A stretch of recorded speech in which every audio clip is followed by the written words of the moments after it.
Hello everyone, this is a project presentation of Group 2, and our topic is Colorizing Grayscale Photographs with CNN. These are student names and the student IDs of our team members, including Hanlin, Boqian, and me, Kuan. Before we start, let me take a brief overview about this whole presentation. There will be 4 subtopics in this presentation, including first, Part 1, Motivation, Part 2, Model, and Part 3, Experiment, Part 4, Discussion and Conclusion. And next, my partner will introduce more details about the first part, Motivation, for you. Hi everyone, my name is Boqian. So now let me briefly introduce what's our motivation on this project. So inspired by Deodify, a famous GitHub repository that restores old photographs with high accuracy, we began our research. However, the authors of Deodify use again a new and well-designed types of generative adversarial network without publishing on any academic conferences or journals. As the main algorithm, we have no chance to reproduce a large system like Deodify. Therefore, we look away to CNN, which is less sophisticated than the GN. So we do some researches on grayscale images, colorization by CNN, and find that there are already many successful researches done in computer vision community. Based on previous experience from a paper called Colorful Image Colorization published by Zhang, we successfully designed our own CNN model to solve the problem. Another motivation is due to the limitation of technology in all days. There has been plenty of grayscale photographs, even with the ability of capturing contents but lack of colors to enrich contents. More importantly, some of the photographs are key for us to study the history. For instance, we may be interested in how various colors are used in old-fashioned and how blue the sky was. And in colorizing grayscale photographs is actually a difficult job because it requires not only certain background knowledge regarding the scene, but also certain ability of imagination. There's not an absolute correct color for certain objects. And just like there are 3 main skin colors for humans, such as black, white, and yellow. To manually colorize grayscale photographs is both time-consuming and labor-consuming. So we are motivated to colorize the photographs that are supposed to be colorful while reducing the human labors and time on colorizing those photos. And next, my teammate is going to introduce the model. In this section, I will introduce you our proposed model for grayscale photographs colorization. This is the overview of our model. We regard colorization task as color prediction task. To achieve this goal, in preprocessing stage, we convert the image from RGB space to a more powerful color space, CIE lab color space, which also contains 3 channels, L channel, A channel, and B channel. L channel means lightness, ranging from 0 to 100, which is black to white. The A channel and ranges from red to green, while B channels ranges from yellow to blue. For display concern, all these 3 channels are shown in grayscale color map. In this task, we take L channel from ground truth. As input, AB channel will be used to calculate the training loss in validation loss. Then, the input will be fed into a pre-trained ResNet 18 convolutional layers. In our model, we only extract the half of the ResNet 18 model as the downsampling part. The reason why we choose the shadow layers is that since the input size is 224 times 224, the output size, which is only 28 times 28 at the middle of the ResNet 18. If the downsampling continues, the size will become less suitable for upsampling. While we extract the latent features of the image in the downsampling part, it's time to rebuild the color. We implement the upsampling part by using the convolutional layers and upsampling layers. Convolutional layers can guarantee the output is in two channels, which is A-B channel, by reducing the dimension of the feature map from downsampling part. After the A-B channels of prediction are generated from upsampling part, the loss of the prediction will be computed. Note that we are new to the field of image colorization. We simply choose the mean square error of A-B channels between the prediction and the ground truth, which is the MSE error of this and this. Next, we will introduce you the downsampling part and upsampling part. Now let me introduce ResNet. Short for residual network. It's a classic neural network used as a backbone for many computer vision tasks. This model was the winner of ImageNet Challenge in 2015. The challenge is known for identifying the categories of object and scene described in a photograph. The fundamental breakthrough with ResNet was it allowed us to train extremely deep neural network with 150 over layers successfully. Prior to ResNet, training very deep neural network was difficult due to the problem of vanishing gradients. ResNet first introduced the concept of skip connection, as you can see from the bottom graph. One motivation for skipping over layers is to avoid the problem of vanishing gradients. By using activations from a previous layer until the adjacent layer learns its weights, skipping effectively simplified the network using fewer layers in the initial training stages. This speeds learning by reducing the impact of vanishing gradients, as there are fewer layers to propagate through, considering its inherent capability of detecting categories of certain things and objects. We decide to apply it for the task of colorizing, with only the first three layers from count 1 to count 3, as you can see from the right-hand side architecture diagram enclosed in red box. And downsampling technique was actually implemented in the convolutional layer. In general, it's used to convert vectors from higher dimension to lower dimension. For example, from 4x4 to 2x2 with a scale factor of 2. Several popular operations could be applied to achieve it, such as average pooling and maximum pooling.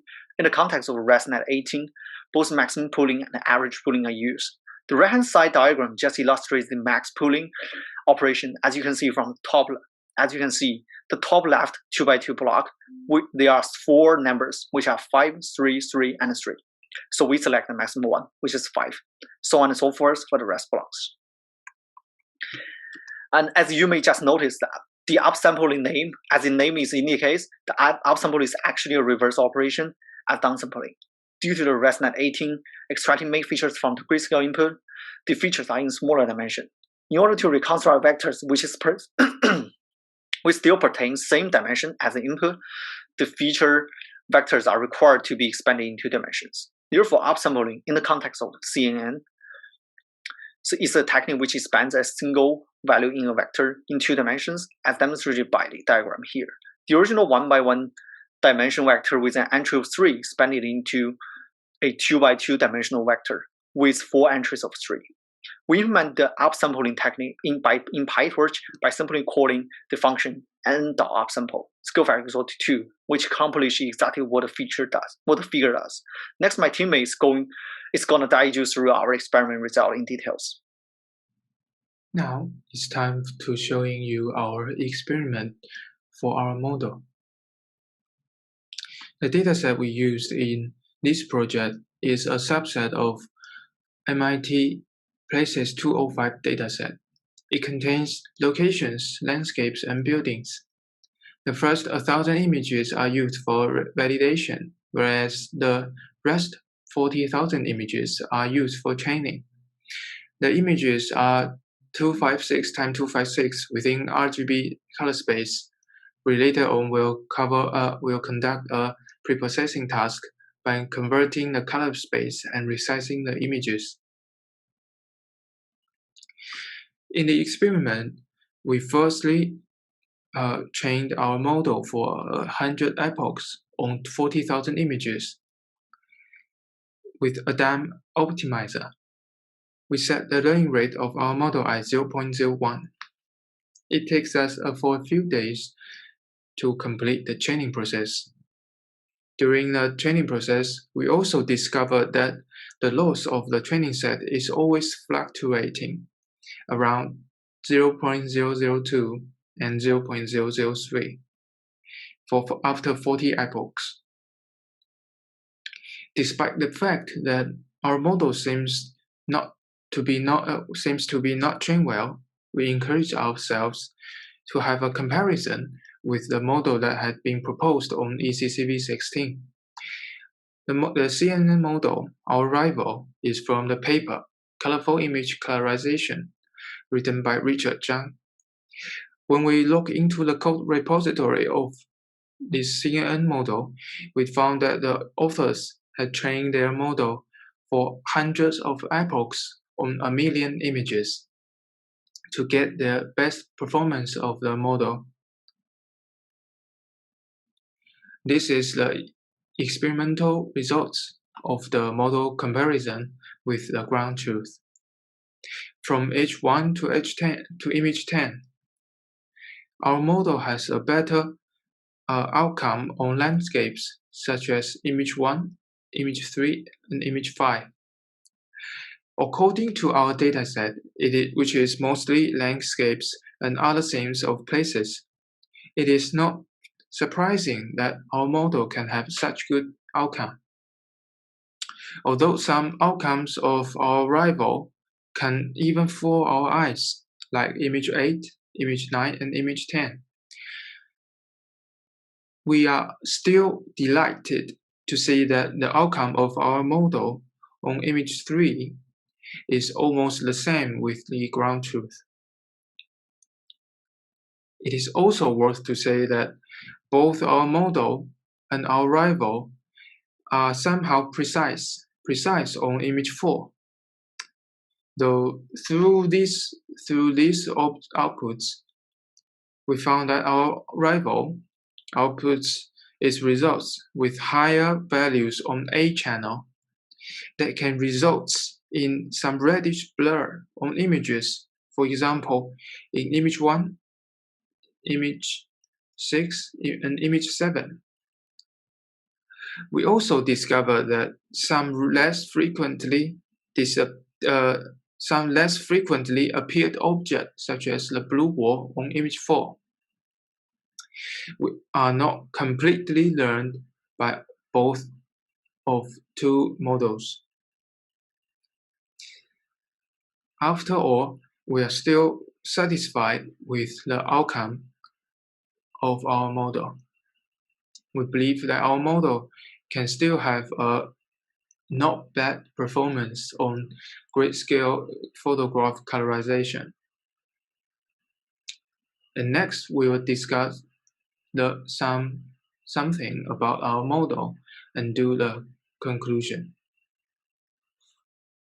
Okay, now I'm going to introduce the final part, discussion and conclusion. In this part, I will talk about some future work about this model and draw a conclusion of our projects. Firstly, here are some output images. These are landscapes, and these are architectures and human figures. Obviously, compared with the landscapes, the pictures are not colorful enough for other items such as architectures and human figures. By analyzing this problem, we found it is attributable to MIC, also known as mean square error. We use MIC as loss function because it can avoid making severe errors while determining colors. However, MIC tends to average the colors to get the minimum error. So the MIC will make the photograph look dull and flat. As for landscapes, the colors are fixed. For example, in most situations, the sky is blue and the tree is green, so the picture of landscapes will be brighter and more real than other items. And So one of the future work is attempting other loss functions or considering its colorizing problem as multiple classification, also known as softmax, in which case we can use cross entropy as loss function. And another direction is to improve the efficiency of this model. Actually, it is really time-consuming when we do this experiment to train the model. And then in the conclusion, in this project, firstly, we talked about our motivation and some background of image colorization. And then we introduced the model architecture and analyzed each layer in this model, especially CNN parts. And next, we carried out model experiment successfully, and we got some data. Finally, we analyzed the results and gave some future work directions to make improvement about this model. That's all. Thanks for your listening.